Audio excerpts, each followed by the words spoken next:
guys, what's going on? It's Ash here coming at you today in Clash Royale. Today we are joined by Pong, the YouTuber from Korea that you guys absolutely love. He is definitely, without a doubt, my #1 most requested pro for the channel. Of course, his English skills are very, very lacking. Obviously, it's not his first language, but he was happy enough. I got the translator. I have connections with Pong now. I'm so happy. Same thing goes with TMD Yao Yao, two of the Asian players who I certainly look up to the most in terms of their play style, their versatility, and just their sheer overall skill. So anyway, Pong is playing this awesome Sparky mirror deck that you guys can see on the screen right now. It's actually more than just a Sparky mirror deck. It's a Sparky bait deck, and it's very interesting. A lot of you guys, on top of requesting for Pong, have been requesting for a Sparky deck. I reached out to Nemsensei to see if he wanted to share the deck that he used in CCGS, the Global Championship Series. He actually won with a Sparky deck, but he didn't want to come on the channel at this time, so we have to respect his wishes, but I'm so happy that we have Pong here. I do, however, want to share that other deck for you guys if you're interested in a couple different variations, so I'm just going to go ahead and flash it on the screen for you guys on the other side of the overlay, so you guys can take a look at that one too if you want a different idea. However, this deck is really cool, and Pong's actually using it in the Furnace Challenge, which is going on right now in game.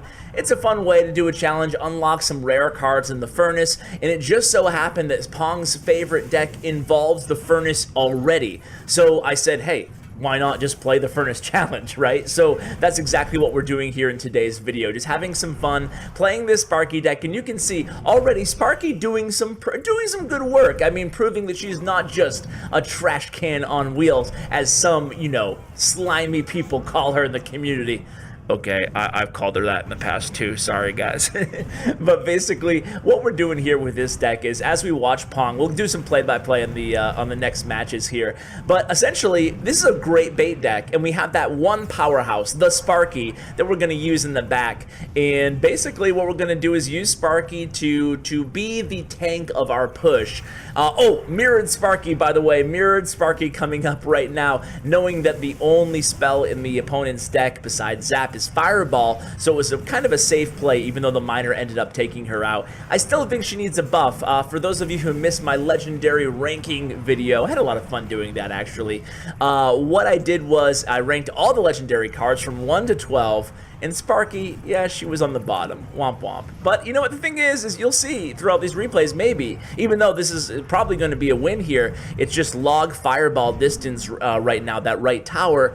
But Sparky, I feel like she still needs a little bit of a buff, guys. I know she has a lot of love from a lot of you guys, and Pong still loves her. He plays Sparky like in his spare time, not just when Ash asks him to do a video, right? If you check out his YouTube channel, by the way, you might not understand him, but amazing gameplay. A lot of my viewers already watch Pong, his streams, and his YouTube channel, so be sure to check that out. I'll put it in the description below. Really good YouTuber and really, really good player as well. You can see he finished 87th last season right here on his profile. So here, just taking a look at the deck, it's a cool, interesting deck. I mean, there's some substitutions that I'll recommend for you guys getting into the next replay here, if he's going to get into it. What are you doing, Pong? Okay, here we go. So getting into the next replay here, let's just kind of pay attention to the gameplay and not me blabbing on this replay, and we'll see how Pong plays the deck. If you guys are familiar with bait playstyle or chip playstyle, then this deck will be a pretty natural fit for you guys. You're going to use the Furnace to kind of set the table for your deck. So play the Furnace as your opening play if it's in your hand, and then you'll get a read on your opponent's cards. Dark Goblin, obviously a strong defensive player in this deck, also can get some chip damage, and most importantly, the Dark Goblin can act as a bait out your opponent's log. So here, unfortunately, the Inferno Dragon taking out my Sparky, or Pong Sparky. So not really happy to see that, but Ice Golem plays a huge pivotal role in this deck as doing what he just did there, a glass tank, distracting that Inferno Dragon, distracting an opponent's Sparky, or, you know, likely they're not playing Sparky. Ash is pretty unpopular right now, but you guys get the point. So here comes Goblin Barrel and Dark Goblin combination. That's going to be really good. Dark Goblin, of course, beats the Princess on a 1v1 encounter, and doing about, one-third chip damage on that baby dragon, mirroring that Dark Goblin. Of course, the mirror in this deck, I think, is actually actually a pretty big skill cap card. I don't know about you guys, but you know, it does take some skill to find out when and where to use your mirror. You don't want to just use it because you have it in your hand. Mirroring furnaces, mirroring Dark Goblins, and you could even swap out Dark Goblin for Goblin Gang. I talked about some substitutions. Obviously, you're going to want Sparky in this deck, but Mirror is a great help as well. So Mirror, anyway, mirror a Ice Golem if you're in a pinch and you need a defensive distraction. Think like Elite Barbarians coming your way. You can mirror Ice Golem, Ice Golem. Mirror Dark Goblin if you need that extra defensive range target. Maybe they use their log on your first Dark Goblin, but you still need to take out the incoming whatever, graveyard or whatever's coming your way. And of course, mirroring Goblin Barrel as your main offensive win condition. And if you don't know what to use your mirror on, great work by Pong here. He actually does this several times, I believe, in these matches. It's just mirroring your furnace. Mirroring your furnace, having two furnaces on the board basically at the same time, especially if you're cashing in on an elixir advantage that you built up throughout the match. It's a great way to maintain the pressure onto your opponent here. So the opponent is playing Bridge Spam, which is the new hated deck by everybody right now in the game. Actually, it's not Bridge Spam. I take that back. I'm sorry. Bridge Spam is when you have Bandit, Battle Ram, essentially. Bandit and Battle Ram, and you just spam them at the bridge, usually played with Night Witch as well. It's really like the Vietnam deck that was so popular in CR Worlds that I actually have a video either going out the same time as this one, roughly within 24 hours, but either way, I am super excited to have some representatives from Team Vietnam onto the channel soon. But you can see Pong did good work there, and by the way, I should have mentioned this in the beginning of the video, but Pong is already close to the end of this grand challenge. He tried out a really weird Sparky deck that I didn't record. You guys can see deck change on the screen right there. So I didn't actually record that deck because he didn't have a lot of success with it. But he said, Ash, let me try this funky deck here. It was really weird. But anyway, didn't have a lot of success with it. So we actually lost a couple of challenges and won a couple challenges. So I think right now he's around 6-2 right now in this challenge, just to kind of give it some perspective on where he is in this furnace challenge. That's assuming that he started out fresh. It could be later into the challenge as well. So in this match, we're going against a guy from Alpha Sports, not esports, just sports, Alpha Sports, and he's playing an E-wiz. So E-wiz obviously is the #1 enemy of the Sparky. People often ask, why is Sparky so unpopular? Why is she so bad? She can be good sometimes. Why is she bad? And it's really with the introduction of more and more counter cards. Remember, they have the Ice Spirit was first introduced to the game that resets Sparky. The log that pushes back Sparky was introduced after Sparky. And then, of course, the coup de grace was the nail in the coffin, the proverbial, I can't think of another analogy, it would be the E-wiz. The E-wiz is an absolute mean positive elixir trade counter to the Sparky. Basically, he just stops her right in her tracks. She can't fire, she can't do anything, and then eventually the E-wiz will take her out. And this is going to be, but you can see Sparky, if you can keep that separation from the E-wiz using the Ice Golem, the Sparky can still do some work taking out the opponent's tank. But check this out, like this is what I'm talking about. Like that was no good, right? I mean, the E-wiz was out of range of that tower, and unfortunately a misplay on that log by Pong, and that's going to cost him like 2 extra E-wiz shots there. He is not happy about that, hence the emoji there, or the emote, I guess, the emoji. Man, I'm an old man. I'm getting my words confused, like I always am apt to do. So playing a Sparky here, basically mirroring that Golem play. This will be interesting. Head-to-head Sparky versus Golem. The Hillbilly, not too happy about it, but if you can get that E-wiz on the board there, it's going to totally negate this Sparky. So let's see how he plays this here. Pong, of course, expecting that E-wiz, plays that Ice Golem ahead of time to essentially distract and tank for Sparky. Sparky, unfortunately, still in the range of one of the E-wiz's blasts there. This is going to be a very difficult matchup for poor Pong here. And you can see he has no choice but to play another Sparky there, providing a tank to distract that E-wiz off of the tower. A good job cycling back to that Ice Golem, distracting that E-wiz, and now we'll rinse and repeat here, guys. trying to get some damage with those Goblin Barrels in the meantime, but basically this opponent playing a really monster Golem beatdown deck. It's going to be difficult, very difficult for Pong to pick up this victory. He's going to have to connect with some sort of an Ice Golem, Goblin Barrel push, or get Sparky somehow far enough down that lane to connect to the tower, but that's really difficult when you're going against a Golem deck. You can just drop the Golem and it will distract Sparky, and of course, we've talked about it quite a bit now, is the E-wiz. So here comes the Golem being played in front of the tower. Good job by Hillbilly making sure he doesn't provide that opening that Pong is looking for to get his Sparky down in the lane and onto that tower. So here comes another Golem push. You can see this time the mirrored furnace in the back, allowing him to cycle back to another third furnace basically in this sequence, but will it be enough? Ooh, that Sparky coming in clutch there, taking out that E-wiz and breaking up that Golem, but I don't think it's going to be enough here. The fireball maybe just a hair late by Pong, and Pong goes down. Pong's down. Wow, Pong rarely loses, but one thing about Pong that I really like is, from watching his channel, is losing doesn't seem to tilt him. It doesn't seem like Pong tilts that often from the gameplay that I've seen on Pong. He just gets right back on the horse and gets right back to it. So I'm okay, I'm not sure if that was the third loss or the second loss in this challenge. I don't know. It doesn't really matter, I guess. But either way, here we go into the next match here. Hopefully coming out with a victory this time. Sparky is such a fun card to play, but it can be frustrating too.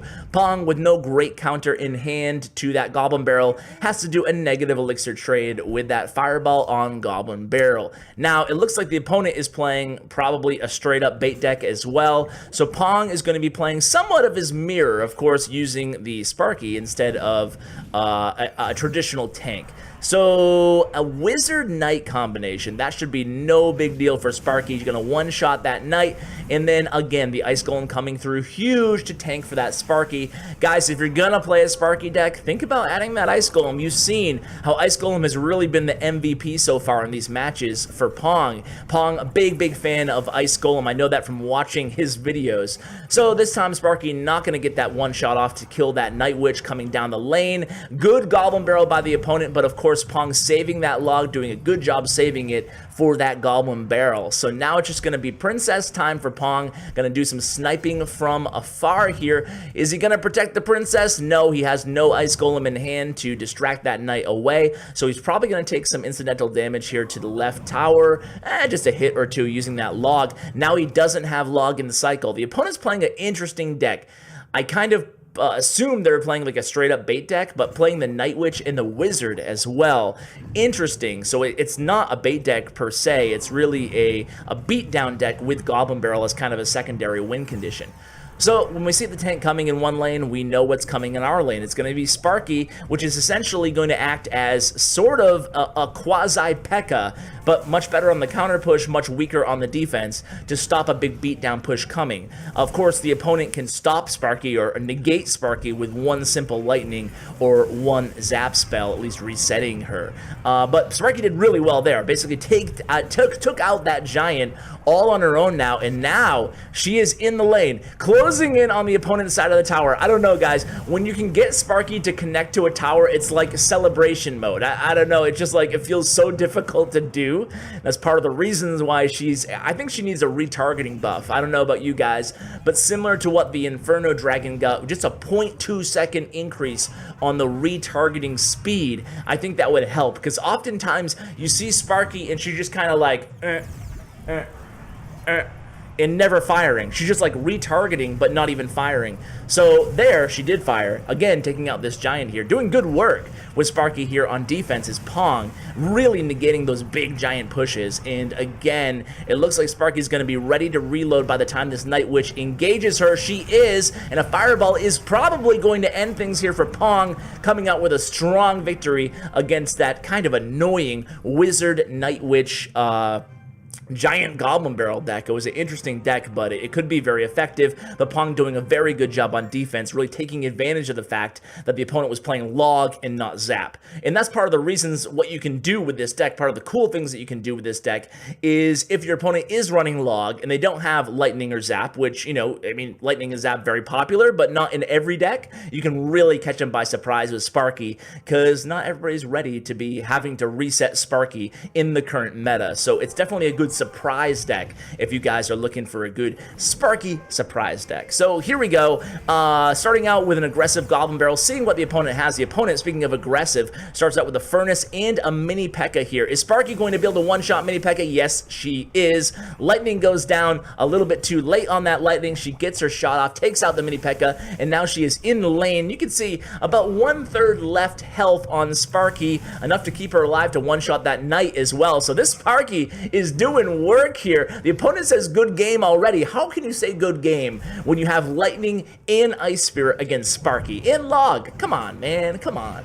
So Princess getting some valuable chip damage in here. The Ice Golem also tanking for the Goblin Barrel. That's how you want to execute your Goblin Barrels. Try to get a unit in the lane there. Good Log, perfectly timed. Is the Princess? Yes, she is. This Princess will not die, guys, forcing the opponent to play a Mini P.E.K.K.A in the lane. And now that second Furnace along, yeah, the second Furnace along with the Princess, able to finish off that P.E.K.K.A before he can even get to the tower. Pancakes.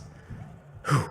So now, at this point, it's smooth sailing here for Pong. I mean, he does have that direct damage, so he can really get off a Mirror Fireball if he wants to. He hasn't played Mirror or Fireball yet this match, but he doesn't need it there. Again, the Ice Golem doing a good job tanking for that Goblin Barrel. Definitely the strongest combination, besides just a straight-up Sparky on the tower, that you can come up with in this deck. That is an Ice Golem Goblin Barrel, and you can see maybe the Princess vying for that third strongest win condition in this deck, at least in this match. And going up against an Expo deck, finally we see the opponent's Expo here. But I'll tell you what, this deck is actually really good against Siege. You have the Fireball, you have Sparky, you have that pressure that you can keep up on the opponent, you have the defensive distraction in the Ice Golem. It's just a good versatile defensive deck.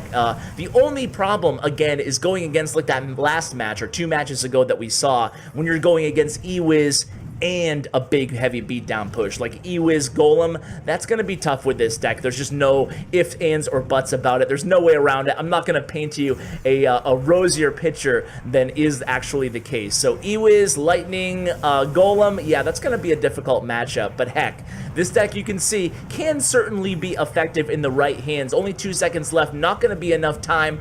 Pong drills a Fireball into the arena floor, guys. That is going to do it for today's video. Make sure you subscribe to Pong. He's a great guy, and thanks again for him to coming on and sharing his Sparky deck that I know a lot of you guys have been requesting in the comments. So GG's to Pong.